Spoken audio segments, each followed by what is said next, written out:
ನಮಸ್ಕಾರ ಸ್ನೇಹಿತರೆ, ICC T20 ವಿಶ್ವಕಪ್ಗಾಗಿ ರಾತ್ರೋರಾತ್ರಿ ಅಮೆರಿಕ ತಲುಪಿದ ಭಾರತ. ಟೀಂ ಇಂಡಿಯಾಗೆ ಸಿಕ್ಕಿತು ದೊಡ್ಡ ಗುಡ್ ನ್ಯೂಸ್. ಹಾಗಾದರೆ ಸುದ್ದಿಯ ಸಂಪೂರ್ಣ ಮಾಹಿತಿ ಏನು ಎಂಬುದನ್ನು ಇವತ್ತಿನ ಈ ಒಂದು ವಿಡಿಯೋದಲ್ಲಿ ತಿಳಿಸ್ಕೊಡ್ತಾ ಹೋಗ್ತೀನಿ. ಹೀಗಾಗಿ ದಯವಿಟ್ಟು ಈ ವಿಡಿಯೋವನ್ನು ಕೊನೆವರೆಗೂ ನೋಡಿ ಸ್ನೇಹಿತರೆ. ಆದರೆ ಅದಕ್ಕಿಂತಲೂ ಮುನ್ನ ನೀವು ಕೂಡ ಟೀಂ ಇಂಡಿಯಾದ ಅಪ್ಪಟ ಅಭಿಮಾನಿಗಳಾಗಿ ಈ ವಿಡಿಯೋವನ್ನು ನೋಡುತ್ತಿದ್ದರೆ ತಪ್ಪದೇ ಈ ಕೂಡಲೇ ಈ ವಿಡಿಯೋಗೊಂದು ಲೈಕ್ ಮಾಡಿ. ಹೌದು ಸ್ನೇಹಿತರೆ, ಜೂನ್ 2ರಿಂದ ಆರಂಭವಾಗಲಿರುವ 9ನೇ ಆವೃತ್ತಿಯ ಟಿ20 ವಿಶ್ವಕಪ್ಗಾಗಿ ಟೀಂ ಇಂಡಿಯಾದ ಮೊದಲ ಬ್ಯಾಚ್ ಇಂದು ಅಮೆರಿಕಾಗೆ ಪ್ರಯಾಣ ಬೆಳೆಸಿದೆ. ಶನಿವಾರ ರಾತ್ರಿ ಮುಂಬೈ ವಿಮಾನ ನಿಲ್ದಾಣದಿಂದ ಟೀಂ ಇಂಡಿಯಾ ಅಮೆರಿಕಾಗೆ ಹಾರಿದೆ.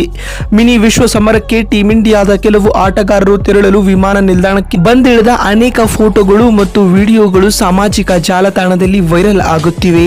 ತಂಡದ ನಾಯಕ ರೋಹಿತ್ ಶರ್ಮಾ, ರವೀಂದ್ರ ಜಡೇಜಾ ಸೇರಿದಂತೆ ಹಲವು ಆಟಗಾರರು ವಿಶ್ವಕಪ್ಗೆ ತೆರಳುತ್ತಿರುವುದನ್ನು ಈ ವಿಡಿಯೋದಲ್ಲಿ ನಾವು ಕಾಣಬಹುದಾಗಿದೆ. ಆಟಗಾರರಲ್ಲದೆ ಮುಖ್ಯ ಕೋಚ್ ರಾಹುಲ್ ದ್ರಾವಿಡ್ ಮತ್ತು ಸಹಾಯಕ ಸಿಬ್ಬಂದಿಯ ಸದಸ್ಯರು ಸಹ ಈ ಆಟಗಾರರೊಂದಿಗೆ ಅಮೆರಿಕಾಗೆ ಪ್ರಯಾಣ ಬೆಳೆಸಲಿದ್ದಾರೆ. ಸ್ನೇಹಿತರೆ, IPL 2024ರ ಅಂತಿಮ ಪಂದ್ಯ ಭಾನುವಾರ ಕಲ್ಕತ್ತಾ ನೈಟ್ ರೈಡರ್ಸ್ ಮತ್ತು ಸನ್ರೈಸರ್ಸ್ ಹೈದರಾಬಾದ್ ನಡುವೆ ನಡೆಯಲಿದೆ. ಈ ಎರಡೂ ತಂಡಗಳಿಂದ ವಿಶ್ವಕಪ್ಗೆ ಸ್ಥಾನ ಪಡೆದ ಏಕೈಕ ಆಟಗಾರ ರಿಂಕು ಸಿಂಗ್. ಆದರೆ ಅವರನ್ನು 15 ಸದಸ್ಯರ ತಂಡದಲ್ಲಿ ಸೇರಿಸಲಾಗಿಲ್ಲ, ಬದಲಿಯಾಗಿ ಮೀಸಲು ಆಟಗಾರರ ಪಟ್ಟಿಯಲ್ಲಿ ಸೇರಿಸಲಾಗಿದೆ. ಇಂತಹ ಪರಿಸ್ಥಿತಿಯಲ್ಲಿ IPL 2024ರ ಫೈನಲ್ ನಂತರ ಅವರು ವಿಶ್ವಕಪ್ಗಾಗಿ ಅಮೆರಿಕಾಗೆ ತೆರಳಲಿದ್ದಾರೆ. ಮೇ 27 ಅಥವಾ 28ರಂದು ಟೀಂ ಇಂಡಿಯಾದ 2ನೇ ಬ್ಯಾಚ್ ಅಮೆರಿಕಾಗೆ ತೆರಳಬಹುದು ಎಂದು ಹೇಳಲಾಗ್ತಾ ಇದೆ. ಸ್ನೇಹಿತರೆ, ಇನ್ನು ಈ 2ನೇ ಬ್ಯಾಚ್ನಲ್ಲಿ ವಿರಾಟ್ ಕೊಹ್ಲಿ ಸೇರಿದಂತೆ ಉಳಿದ ಆಟಗಾರರು ಅಮೆರಿಕಾಗೆ ತೆರಳಲಿದ್ದಾರೆ.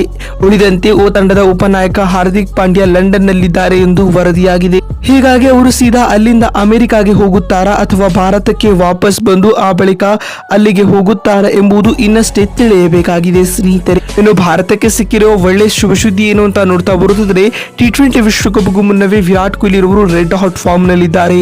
ಹೌದು ಸ್ನೇಹಿತರೆ, IPL ನಲ್ಲಿ ವಿರಾಟ್ ಕೊಹ್ಲಿ ಇರುವರು 700ಕ್ಕೂ ಅಧಿಕ ರನ್ ಬಾರಿಸುವ ಮೂಲಕ ತಾನೆಂತಹ ಅಪಾಯಕಾರಿಯಾದ ಫಾರ್ಮ್ ನಲ್ಲಿದ್ದೇನೆ ಎನ್ನುವುದನ್ನು ಪ್ರೂವ್ ಮಾಡಿದ್ದಾರೆ. ಕೊಹ್ಲಿ ಇದೇ ರೀತಿಯಾದ ಆಟವನ್ನು ಟಿ20 ವಿಶ್ವಕಪ್ ನಲ್ಲಿ ಮುಂದುವರಿಸಿದ್ದೇ ಆದಲ್ಲಿ ವಿಶ್ವ ಕಿರೀಟ ಭಾರತದ ಮುಡಿಗೇರುವುದಂತೂ ಖಂಡಿತ. ಸ್ನೇಹಿತರೆ, ನಿಮಗೇನು ಅನಿಸುತ್ತದೆ? ಈ ಬಾರಿಯ ಟಿ20 ವಿಶ್ವಕಪ್ ಅನ್ನ ಟೀಂ ಇಂಡಿಯಾ ಗೆಲ್ಲುತ್ತಾ ಅಥವಾ ಇಲ್ಲವಾ ಎನ್ನುವುದನ್ನ ಕಮೆಂಟ್ ಮಾಡುವ ಮೂಲಕ ತಪ್ಪದೆ ತಿಳಿಸಿ.